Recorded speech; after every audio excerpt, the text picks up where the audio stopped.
លុយ100000នេះទុកស្រង់ដើមល្ងាចចំណែកឲ្យផ្លែឈើបថងនេះទុកជូនអ្នកចិត្តខាងឲ្យម៉ែមើលស្អីខ្ញុំយកទុកឲ្យអ្នកចិត្តខាងខ្ញុំមិនបានយកមកម៉ែស៊ីព្រឹកមិញម៉ែឃើញផ្លែឈើមកថងម៉ែឃ្លានណាស់អើយឃ្លានឲ្យម៉ែទេ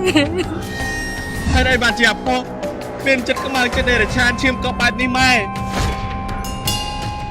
បាយហូបនៅក្នុងវត្តសតែប៉ុណ្្នឹងទេមានយកតែភាសាសិនទៅតើបងរបស់នៅផ្ទះខ្ញុំមិនខ្ទេចអស់ហើយដោយសារតែម៉ែហ្នឹង